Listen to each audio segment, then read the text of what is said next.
Good evening students. आज का हमारा टॉपिक है आव्यूह का गुणन। तो दो आव्यूह ए और बी का गुणनफल परिभाषित होता है, मतलब कोई भी दो आव्यूह उनका गुणनफल तभी संभव है जब ए में स्तंभों की संख्या और बी में पंक्तियों की संख्या बराबर होगी। मतलब दो आव्यूह जिनका अगर हमें गुणनफल करना है तो पहले वाले आव्यूह के स्तंभ की संख्या और दूसरे वाले आव्यूह के पंक्ति की संख्या दोनों बराबर होना चाहिए, तभी उनका गुणनफल हो पाएगा अथवा नहीं हो पाएगा। जैसे देख लेते हैं, मान लेते हैं A इक्वल टू ए आई जे कोई मैट्रिक्स है जिसकी कोटि है m क्रॉस n। तो यहाँ पर m आपके स्तंभ पंक्ति की संख्या है, n आपके स्तंभों की संख्या है। b है, b की वैल्यू है b आई जे, मान लेते हैं कोई मैट्रिक्स है जिसकी कोटि है n क्रॉस p। तो दोनों मैट्रिक्स का अब हमें गुणनफल करना है, तो इनका गुणनफल पॉसिबल है कि नहीं पहले ये चेक कर लेते हैं। तो इनका गुणनफल संभव है कि नहीं ये हम चेक ऐसे करेंगे कि पहले वाले मैट्रिक्स का स्तंभ देखना है। तो पहले वाले मैट्रिक्स का स्तंभ होगा हमारा n और दूसरे वाले मैट्रिक्स का रो देखना है, तो दूसरे वाले मैट्रिक्स का रो होगा हमारा n। दोनों ही इक्वल है, दोनों इक्वल है, अतः इन दोनों मैट्रिक्स का गुणनफल संभव है। अब मान लेते हैं कि दोनों का गुणनफल ए बी है। दोनों को गुणनफल के किससे निरूपित करेंगे? ए बी से निरूपित करेंगे। अब ए बी से निरूपित करते हैं, जो मैट्रिक्स आता है वो सी आई जे है। मान लेते हैं जो मैट्रिक्स आ रहा है, इन दोनों का जो गुणनफल आ रहा है वो सी आई जे है। तो सी आई जे जो मैट्रिक्स होगा उसकी कोटि क्या होगी? अगर दो आव्यूह का गुणनफल संभव है तो हम ये भी पता कर सकते हैं कि उनका जो गुणनफल आएगा उसकी कोटि क्या होगी। उसकी जो कोटि होगी वो पहले वाले आव्यूह के रो या पहले वाले आव्यूह की पंक्ति और दूसरे वाले आव्यूह के कॉलम या दूसरे वाले आव्यूह के स्तंभ के गुणनफल के, मतलब दोनों के स्तंभ उसी की कोटि। जैसे इसकी कोटि है m क्रॉस n, इसकी कोटि है n क्रॉस p। तो जो इन दोनों का जो गुणनफल होगा उसकी कोटि होगी m क्रॉस p, ये उन दोनों की कोटि होगी। इसे हम एक एग्जांपल से देख लेते हैं। अगर हमें एग्जांपल दिया है a इक्वल टू 1 1 0 2 1 1 और b इक्वल टू दिया है 1 2 2 2। अब हमें इन दोनों का गुणनफल करना है, तो पहले हम चेक करेंगे कि गुणनफल संभव है कि नहीं है। तो कैसे चेक करेंगे? इसके रो इसकी कोटि पता होनी चाहिए, इसकी कोटि पता होनी चाहिए। इसकी कोटि है हमारी 3 क्रॉस 2, इसकी कोटि है हमारी 2 क्रॉस 2। तो अब यहाँ पर पहले वाले का कॉलम और दूसरे वाले का रो दोनों क्या है? इक्वल है। तो इन दोनों का गुणनफल संभव है। अब इन दोनों को गुणा करेंगे तो जो हमें मैट्रिक्स मिलेगा, तो इन दोनों को अगर हम गुणा करते हैं तो इन दोनों के गुणनफल को हम ए बी से रिप्रेजेंट कर रहे हैं। तो हम ये भी पता कर सकते हैं कि ए बी की कोटि क्या होगी। ए बी की कोटि क्या होगी? जो पहले वाले का रो है और दूसरे वाले का कॉलम है। तो पहले वाले का रो 3 है, दूसरे वाले का कॉलम 2 है। तो जो ए बी का गुणनफल होगा उसकी कोटि होगी 3 क्रॉस 2। अब हम गुणनफल कैसे करेंगे ये देखते हैं। तो हमें गुणा करना है, तो गुणा करने के लिए मान ले तो ए बी के गुणनफल को ए और बी से निरूपित कर रहे हैं। तो ए वाला मैट्रिक्स ये है, बी वाला मैट्रिक्स ये है। ये है आपका 3 क्रॉस 2, ये है आपका 2 क्रॉस 2। और हमें पता है इन दोनों का जो गुणनफल होगा माने ए बी, वो कितने का होगा? 3 क्रॉस 2 का। 3 क्रॉस 2 का मतलब उसमें 3 रो होंगे और 2 कॉलम होंगे। तो मान लेते हैं ए बी इक्वल टू है हमारा C11 C12 C21 C22 C31 C32, मतलब 3 क्रॉस 2 का मैट्रिक्स है। ठीक, यहाँ तक कोई दिक्कत नहीं। नेक्स्ट अब हमें C11 C12 C21 C22 C31 C32 की वैल्यू चाहिए। तो बहुत इजीली हम इसकी वैल्यू निकाल सकते हैं। कभी भी अगर मैट्रिक्स का मल्टीप्लाई करने में कंफ्यूजन हो तो कोई दिक्कत नहीं, हमेशा मान लेंगे कि ए बी इक्वल टू जितनी भी कोटि का मैट्रिक्स है वो वैल्यू यहाँ पर मान लेंगे। इसके बाद हमें कभी कोई दिक्कत नहीं होगी। दिक्कत इसलिए नहीं होगी, सबसे पहले हमें पहली वाली वैल्यू निकालनी है। पहली वाली वैल्यू क्या है? 1 1 1 1, मतलब ये वाले 1 का मतलब है पहले वाली मैट्रिक्स से लेना है, ये वाले 1 का मतलब है दूसरे वाले मैट्रिक्स से लेना है। हमेशा ध्यान रखेंगे जो पहले वाले 1 का मतलब होगा वो पहले वाले मैट्रिक्स से लेना है, जो दूसरे वाले 1 का मतलब होगा वो दूसरे वाले मैट्रिक्स से लेना है। अब यहाँ पर C11 यानी जो पहले वाला जो वैल्यू है वो किसको रिप्रेजेंट करता है, रो को। दूसरा वाला वैल्यू है किसको रिप्रेजेंट करता है, कॉलम को। तो पहली वाली वैल्यू किसको रिप्रेजेंट कर रहा है, रो को। मतलब पहले वाली मैट्रिक्स का पहला रो, और दूसरे वाली मैट्रिक्स का, और जो दूसरी वाली वैल्यू है वो किसको रिप्रेजेंट कर रहा है, कॉलम को। यानी दूसरी वाली मैट्रिक्स का पहला कॉलम, पहले वाले मैट्रिक्स का पहला रो, दूसरे वाले मैट्रिक्स का पहला कॉलम, दोनों का हमें गुणा करना है। तो कैसे करेंगे, इस प्रकार, इसको इस प्रकार लिख सकते हैं, पहले वाले मैट्रिक्स का पहला रो और दूसरे वाले मैट्रिक्स का पहला कॉलम, ये इसका पहला कॉलम। अब इन दोनों का मल्टीप्लाई किस प्रकार करेंगे, ये जो पहला अवयव है उसका मल्टीप्लाई पहले अवयव से होगा, 1 का मल्टीप्लाई 1 से। देन जो नेक्स्ट वाला अवयव है 1, इसका मल्टीप्लाई नेक्स्ट वाले अवयव से होगा, यानी 1 का मल्टीप्लाई 2 से। तो ये हो गया 1 × 2 हो गया। अब जब पहले वाले का मल्टीप्लाई पहले वाले अवयव से, दूसरे वाले अवयव का मल्टीप्लाई दूसरे वाले अवयव से, तो दोनों के बीच कुछ तो साइन होगा, दोनों के बीच क्या होगा, प्लस का साइन होगा, दोनों के बीच प्लस का साइन होगा। तो 1 × 1 1, 1 × 2 2, दोनों को ऐड कर देंगे तो वैल्यू क्या मिल जाएगी हमें, 3। अब नेक्स्ट ऐसे ही हमें C12 निकालना है। C12 निकालना है तो C12 कैसे निकालेंगे, जो पहली वाली जो वैल्यू है वो किसको बताता है, रो। दूसरी वाली वैल्यू किसको बताता है, कॉलम। तो पहली वाली वैल्यू यानी पहला मैट्रिक्स, दूसरी वाली वैल्यू यानी दूसरा मैट्रिक्स, यानी पहले मैट्रिक्स का रो लेना है, दूसरे मैट्रिक्स का कॉलम लेना है। अब कौन सा रो और कौन सा कॉलम वो ये नंबर बताता है। तो ये हमारा पहला मैट्रिक्स है, तो पहले मैट्रिक्स का कौन सा रो लेंगे, पहला लिखा है तो फर्स्ट रो लेंगे। और 2 का मतलब ये दूसरा मैट्रिक्स है, दूसरे मैट्रिक्स का दूसरा कॉलम लेना है, तो ये इसका दूसरा कॉलम ले लिया। तो पहले मैट्रिक्स का पहला रो, दूसरे मैट्रिक्स का दूसरा, पहले मैट्रिक्स का पहला रो, दूसरे मैट्रिक्स का दूसरा कॉलम। मल्टीप्लाई सेम, पहला वाला अवयव पहले वाले अवयव से मल्टीप्लाई होगा, यानी 1 × 2। दूसरा वाला अवयव दूसरे वाले अवयव से मल्टीप्लाई होगा, यानी कि 1 × 2, और दोनों को हम प्लस कर देंगे तो वैल्यू आएगी हमारी 4। एज इट इज़ C21 निकालेंगे, C21 निकालेंगे, यानी कि ये जो 2 किसको रिप्रेजेंट कर रहा है, सेकेंड रो, और 1 मतलब फर्स्ट कॉलम। तो ये हमारा सेकेंड रो और ये हमारा फर्स्ट कॉलम। तो second row first column multiply same वैसे करेंगे, पहला वाला अवयव पहले अवयव से यानी कि 0 × 1, दूसरा वाला अवयव दूसरे अवयव से यानी कि 2 × 2, और दोनों को हम प्लस कर देंगे तो वैल्यू आएगी 4। ऐसे ही C22 की वैल्यू भी निकाल सकते हैं। C22 की वैल्यू निकालनी है तो हम क्या करेंगे, C22 यानी कि सेकेंड रो और सेकेंड कॉलम। तो सेकेंड रो हमारा ये हो जाएगा, सेकेंड कॉलम हमारा ये हो जाएगा। तो 0 का मल्टीप्लाई 0 से करेंगे तो 0 का मल्टीप्लाई 2 से करेंगे तो 0 × 2, और 2 का मल्टीप्लाई 2 से करेंगे तो 2 × 2, और दोनों को हम ऐड कर देंगे, यानी कि ये दोनों का मल्टीप्लाई करना है, ये दोनों का मल्टीप्लाई करना है। फर्स्ट वाले का मल्टीप्लाई फर्स्ट से, सेकंड वाले का मल्टीप्लाई सेकंड से, और दोनों को ऐड कर देंगे तो वैल्यू हमें क्या मिल जाएगी, 4।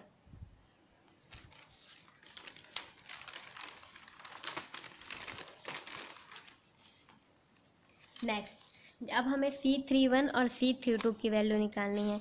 C31 की वैल्यू यानी कि थर्ड रो और फर्स्ट कॉलम, तो ये हमारा थर्ड रो है और ये हमारा फर्स्ट कॉलम। मल्टीप्लाई सेम वैसे ही करेंगे, फर्स्ट वाला एलिमेंट का मल्टीप्लाई फर्स्ट वाले एलिमेंट से यानी कि 1 × 1, सेकेंड वाले एलिमेंट का मल्टीप्लाई सेकेंड वाले एलिमेंट से यानी कि 1 × 2, और दोनों को आपस में प्लस कर देंगे तो यहाँ पर हमें मिल जाएगा 3।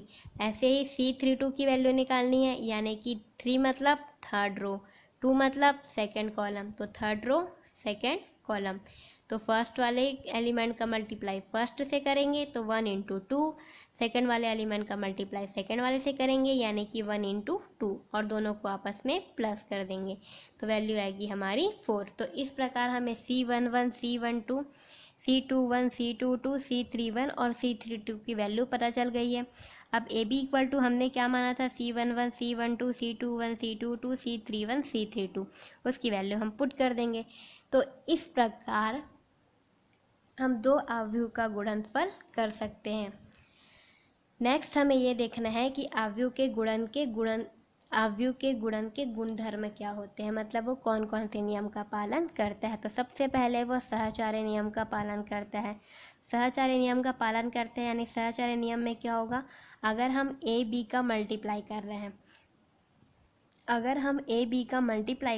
तो ए बी का मल्टीप्लाई करने के बाद इनका जो गुणनफल आता है उसका गुणा अगर हम सी से करते हैं और हम पहले बी सी का मल्टीप्लाई कर देते हैं और उसका जो गुणनफल आता है उसका मल्टीप्लाई हम ए से करते हैं, तो दोनों ही आपस में बराबर होंगे। मतलब जो आव्यूह का जो गुणन होगा, या फिर हमारे पास 3 आव्यूह ए बी सी है, वो तीनों आव्यूह अगर उनमें स्तंभ, जैसे अगर हम पहले ए बी का मल्टीप्लाई कर रहे हैं तो ए के स्तंभ की संख्या बी के पंक्ति की संख्या के बराबर होगी, तो दोनों का मल्टीप्लाई संभव है। और इन दोनों से जो हमको मैट्रिक्स मिलेगा उसके स्तंभ की संख्या इसके पंक्ति की संख्या के बराबर होगी, तब दोनों का मल्टीप्लाई संभव है। तो ये सहचार्य के नियम का पालन करेगा।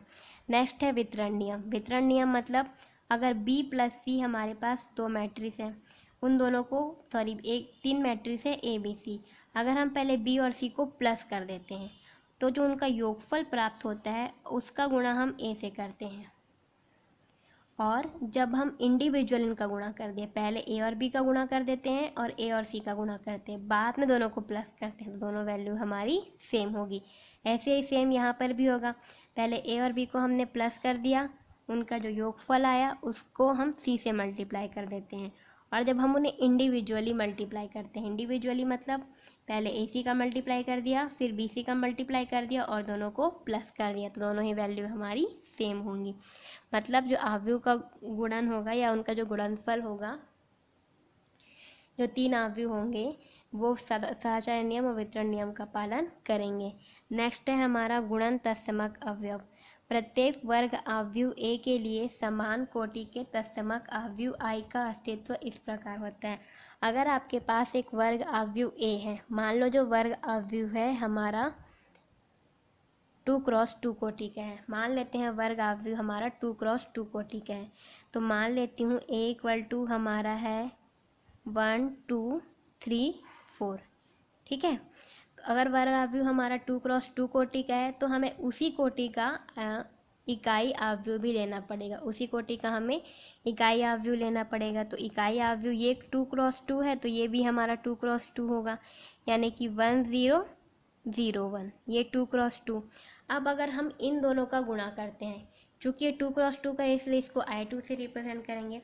अब हम अगर इन दोनों का गुणा करते हैं तो चलिए करके देखते हैं, I2 का मल्टीप्लाई करके देखते हैं, तो ये होगा हमारा 1 2 3 4, ये 1 0 0 1। तो पहला वाला जो एलिमेंट होगा वो क्या होगा, C1 1, यानी कि फर्स्ट रो फर्स्ट कॉलम, 1 × 1 ये आपका 1 हो जाएगा, और ये जो आपका हो जाएगा 2 × 0 यानी कि 0। नेक्स्ट आपका ये वाला जो यहाँ पर वैल्यू होगी वो C1 2, यानी कि फर्स्ट रो सेकंड कॉलम, तो 1 × 0 0, 2 × 1 यहाँ पर आ जाएगा 2। सेम ऐसे इसकी वैल्यू यानी सेकंड रो फर्स्ट कॉलम, तो यहाँ पर आ जाएगा आपका 3 और यहाँ पर आपका आ जाएगा 4। तो यहाँ पर देखिए अगर हमारे पास ए कोई वर्ग आव्यूह है, मान लिया है हमने 2x2 का आव्यूह है, तो आई भी हमें उसी कोटि का आव्यूह लेना पड़ेगा। तो यहाँ पर आई भी हमने 2x2 का लिया है और अब हम दोनों का मल्टीप्लाई करते हैं, तो हमने दोनों का मल्टीप्लाई किया तो जो हमको आव्यूह प्राप्त हुआ गुणनफल, वो आव्यूह ए के बराबर ही है। यही इस नियम में कहा गया है कि अगर आपके पास ए कोई वर्ग आव्यूह है, उसी कोटि का अगर आपके पास आव्यूह आई है, इकाई आव्यूह, तो अगर दोनों का गुणा करते हैं तो जो आपको गुणनफल प्राप्त होता है वो ए के बराबर है। यहाँ पर हमने देख लिया कि जो गुणनफल प्राप्त हुआ है वो ए के बराबर है। या फिर आई इकाई आव्यूह के साथ में अगर आव्यूह ए का गुणा करते हैं तो जो गुणनफल प्राप्त होता है वो भी आपका ए के बराबर ही होता है। नेक्स्ट है आपका क्रम विनिमय नियम। तो ये जो आव्यूह है अगर ए बी और बी ए दोनों का गुणा करते हैं तो वो क्रम विनिमय नियम का पालन नहीं करते हैं।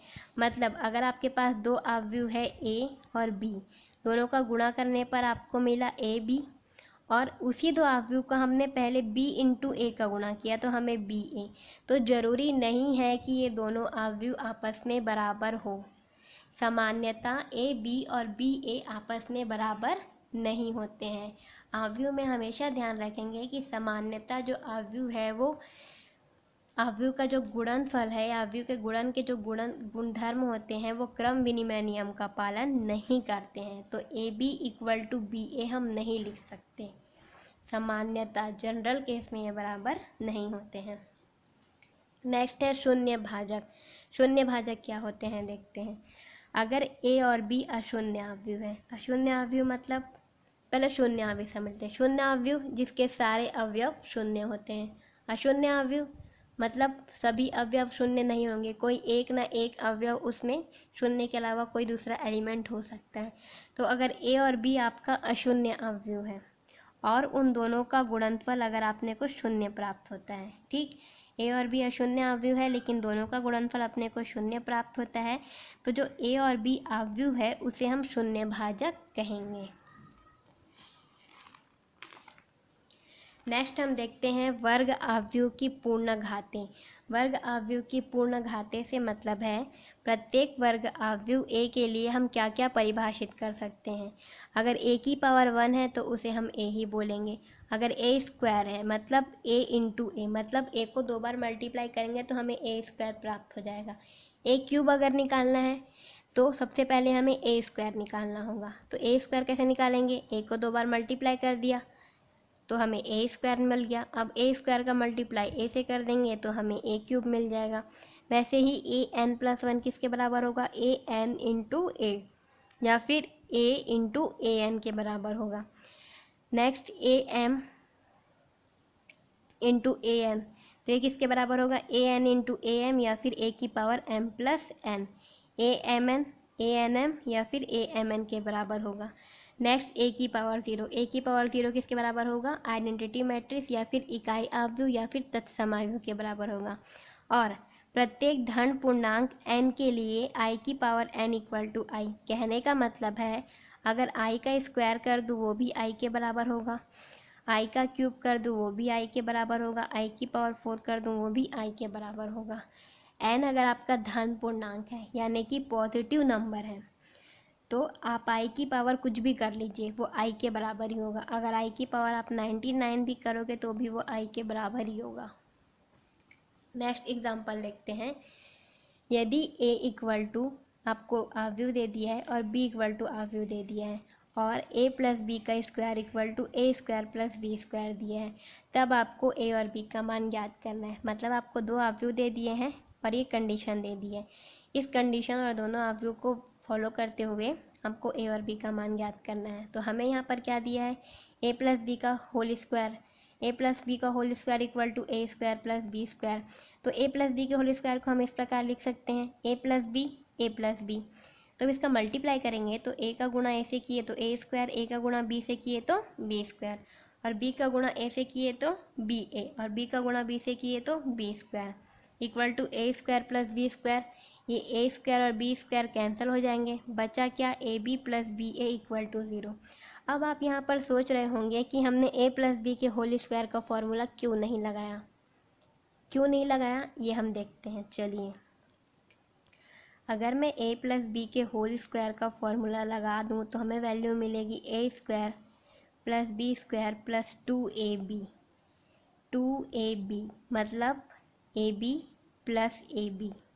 लेकिन हम जानते हैं अगर हम इस प्रकार गुणा करते हैं, हम जानते हैं कि जो आपका ए बी होता है और जो बी ए होता है वो आपस में इक्वल नहीं होता है।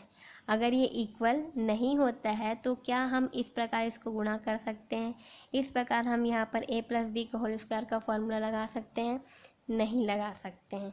अगर ये आपस में इक्वल होते तो हाँ, हम यहाँ पर ए प्लस बी की होल स्क्वायर का फॉर्मूला लगा सकते थे, लेकिन ये आपस में इक्वल नहीं है इसलिए हम ये फॉर्मूला अप्लाई नहीं कर सकते हैं। अब यहाँ पर A B plus B A equal to 0 हो गया है, तो यहाँ पर आपको ए और बी का मल्टीप्लाई करना है, बी और ए का मल्टीप्लाई करना है और जो आंसर आएगा उसका योग करना है। तो चलिए करते हैं। ये आपकी ए की वैल्यू हो गई, ये बी की वैल्यू प्लस बी की वैल्यू ए की वैल्यू इक्वल टू 0। अब यहाँ पर हम ये जो शून्य अवयव है वो कितने कोटि का लेंगे, जितनी कोटि का आपका ए और बी है। ये 2 क्रॉस 2 है तो ये भी आपका 2 क्रॉस 2 होगा। तो मल्टीप्लाई कैसे करेंगे, तो हमेशा ध्यान रखेंगे first row first column, first row first column, first row first column का मल्टीप्लाई किया तो 1 का मल्टीप्लाई ए से किए तो ए, फिर -1 का मल्टीप्लाई बी से किए तो -b, लेकिन इन दोनों के बीच में प्लस का साइन लगता तो प्लस और माइनस हमारा क्या हो जाएगा, माइनस। सेम ये एक रो उठाइए, इस एक रो का मल्टीप्लाई पहले वाले कॉलम से कीजिए, यहाँ पर लिखिए। सेम इसी का मल्टीप्लाई दूसरे वाले कॉलम से कीजिए, यहाँ पर लिखिए। तो 1 का मल्टीप्लाई 1 से करेंगे तो 1 माइनस, फिर यहाँ पर क्या साइन लग जाएगा, प्लस का साइन, -1 +1। क्लियर, फर्स्ट वाला ऊपर वाला रो कंप्लीट। सेकंड रो में जाएंगे तो सेकंड रो उठाना, फर्स्ट कॉलम, 2 का मल्टीप्लाई ए से किए तो 2a। अब यहाँ पर प्लस का साइन आता, अगर यहाँ पे प्लस का साइन आता, -1 का मल्टीप्लाई बी से किए तो -b, तो प्लस माइनस हमें यहाँ पर क्या मिल जाएगा, -b। ऐसे ही इसका मल्टीप्लाई इससे करेंगे तो 2 × 1 2 माइनस माइनस प्लस। सेम इसका मल्टीप्लाई भी हम उसी प्रकार कर देंगे। अब इन दोनों को हमें ऐड करना है, तो देखिए हम इसे ऐड कैसे करते हैं।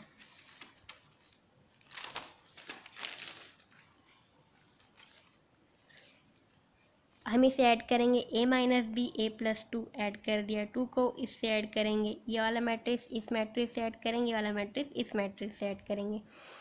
यहाँ से आपका 2a - b + 2, यहाँ से आया 1 -a, यहाँ से b और b कैंसिल हो गया तो 2a - 2 और यहाँ से 4 - b।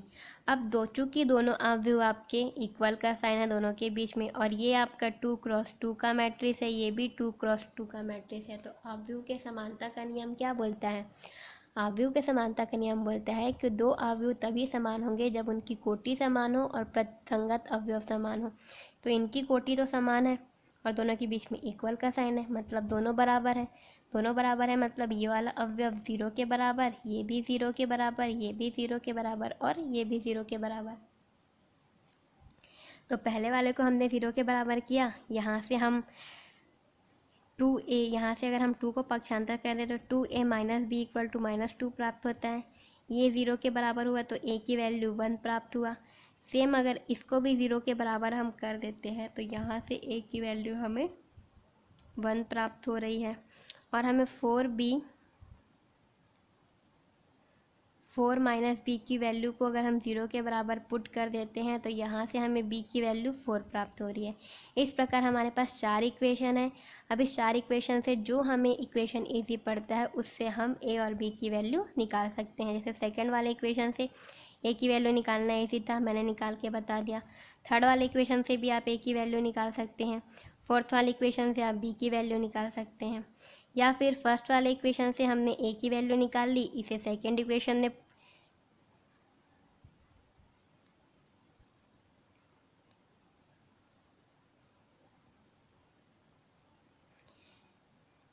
या फिर हमने जो सेकंड वाले इक्वेशन से b की वैल्यू निकाली है, a की वैल्यू निकाली है, उस वैल्यू को हम फर्स्ट इक्वेशन में पुट करेंगे तो यहाँ से b की वैल्यू भी निकल सकती है। तो इस प्रकार a और b की वैल्यू निकल जाती है। नेक्स्ट एक क्वेश्चन और देखते हैं। यदि आपको क्वेश्चन दिया है 2 - 1 1 0 - 3 4 इंटू a और आपको ये वाला अवयव दिया है। अब आपको यहाँ पर a की वैल्यू ज्ञात करनी है, तो यहाँ पर आप a की वैल्यू ज्ञात करिए। तो सबसे पहले तो हम देखते हैं a की वैल्यू ज्ञात कैसे करेंगे। चूँकि हमें मालूम है भाई कि देखो ये जो अवयव है और ये जो अवयव है दोनों का गुणा हो रहा है। गुणा हो रहा है मतलब पहले वाले के स्तंभ और दूसरे वाले के कॉलम इक्वल होंगे। पहले वाले के स्तंभ और दूसरे वाले के कॉलम इक्वल होंगे। और यहाँ पर जो आपको इसका गुणनफल प्राप्त हुआ है वो 3 × 3 के बराबर है। मतलब यदि अवयव का गुणनफल 3 × 3 का अवयव है, 3 × 3 का अवयव है, तो जो यहाँ पर जो आपको प्राप्त हुआ है, जैसे यहाँ पर जो आपको प्राप्त हुआ है वो 3 × 2 का है, तो जो a होगा तो a की कोटि क्या होगी, पहले तो ये बताइए a की कोटि क्या होगी। a की कोटि क्या होगी, a की कोटि क्या होगी, पहले वाले का रो की कॉलम की संख्या और ए के रो की संख्या बराबर है, यानी कि ये 2 है तो ये तो डेफिनेटली 2 होगा। अब यहाँ पर कॉलम क्या होगा वो हम इससे पता कर सकते हैं, क्योंकि यहाँ पर जो वैल्यू होगी, यहाँ पर इसका जो रो और जो कॉलम होगा, तो यहाँ पर जो इसका कॉलम होता है वही तो इसका भी कॉलम होता है, तो इसके कॉलम की संख्या क्या होगी 2 क्रॉस 3। तो वही यहाँ पर कहा गया है कि आव्यूहों का गुणनफल 3 क्रॉस 3 कोटि का आव्यूह है तथा ए का गुणक आव्यूह यानी ए का गुणक आव्यूह यानी कि ये 3 क्रॉस 2 है, इसलिए ए आपका क्या होगा 2 क्रॉस 3 होगा, क्योंकि ये जो है वो 3 क्रॉस 2 है और आंसर में 3 क्रॉस 3 है, तो जो ए बचेगा वो 2 क्रॉस 3 का ही तो मैट्रिक्स होगा। तो ए 2 क्रॉस 3 का मैट्रिक्स है, यानी कि यहाँ पर 2 रो है और 3 कॉलम है। तो मान लेते हैं ए की वैल्यू है एक्स वाई जेड और ए बी सी। तो अब हम तो यहाँ पर हम फर्स्ट वाला जो आव्यूह है वो और सेकंड वाला आव्यूह जो हमने ए माना है ये वाली, दोनों का मल्टीप्लाई करेंगे।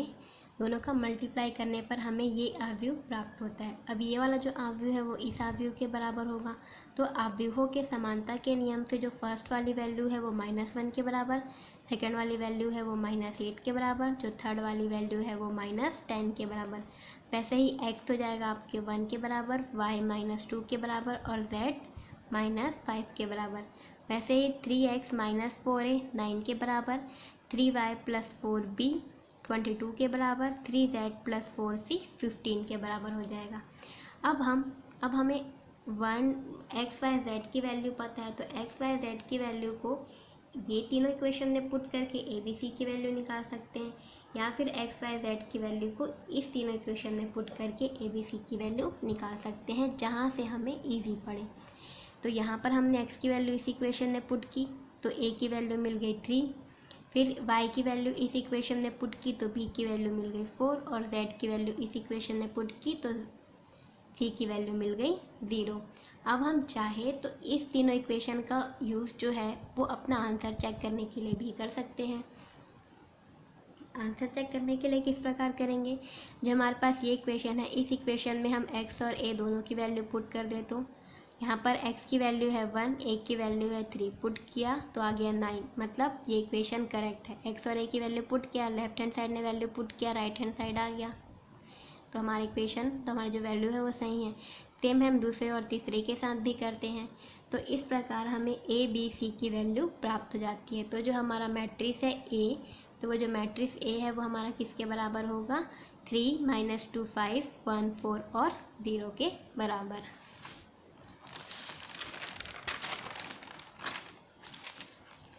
एक क्वेश्चन हमें यहाँ पर और देखना है। यदि आपको दिया है यदि a = एक वर्ग आव्यूह है तथा a² = a, तब 7a - i + a का होल क्यूब का मान ज्ञात कीजिए, जहाँ पर i तत्सम का आव्यूह है। आपको दिया है a² = a और आपको इसकी वैल्यू ज्ञात करनी है। तो यहाँ पर हम a + b के होल क्यूब का फॉर्मूला लगा सकते हैं। a + b के होल क्यूब का फॉर्मूला होता है a³ + 3a² b + 3ab² + b³। तो यहाँ पर a की वैल्यू है i और b की वैल्यू है a, तो ये हो जाएगा i³ + 3i² a + 3ia² + a³। अब यहाँ से i³ हमने पढ़ा था i की पावर n = i होता है, मतलब n की वैल्यू कुछ भी हो लेकिन वो धनात्मक होनी चाहिए। वैसे ही i की पावर 3 = क्या हो जाएगा i, इसलिए i के बराबर है। सेम i² भी i के बराबर होगा। वैसे ही a², अब क्वेश्चन में दिया है a² = a है, इसलिए a² हम हमने a लिख दिया, a³ = a। सेम यहाँ पर भी वही करेंगे i, अब यहाँ पर 3ia। हमने एक और रूल पढ़ा था अभी कुछ ही टाइम पहले कि जब a आपका वर्ग आव्यूह है और उसी आव्यूह का अगर आपका आइडेंटिटी मैट्रिक्स है तो दोनों को मल्टीप्लाई करने पर आपका a ही मिलता है। तो दोनों का यहाँ पर कुछ नहीं दिया है, मतलब हम मान लेते हैं कि दोनों का कोटि सेम है, दोनों का कोटि सेम है, यानी कि दोनों का मल्टीप्लाई करेंगे वो किसके बराबर हो जाएगा a के बराबर। सेम यहाँ पर भी 3a के बराबर, और ये आपका a³, यहाँ पर दोनों को ऐड किया तो ये 6a। अब यहाँ पर देखिए, हम यहाँ पर ए क्यूब की जगह पर ए स्क्वायर इंटू ए लिख सकते हैं, ए स्क्वायर इंटू ए लिख सकते हैं। अब ए स्क्वायर किसके बराबर है, हमारा ए के बराबर है, तो ए स्क्वायर की वैल्यू को हम ए लिख सकते हैं। ए इंटू ए फिर किसके बराबर हो जाएगा, आपका ए स्क्वायर के बराबर हो जाएगा। ए स्क्वायर को फिर क्या लिख सकते हैं, हम ए लिख सकते हैं। तो इस प्रकार ये 6a और a मिलकर क्या हो गया, 7a।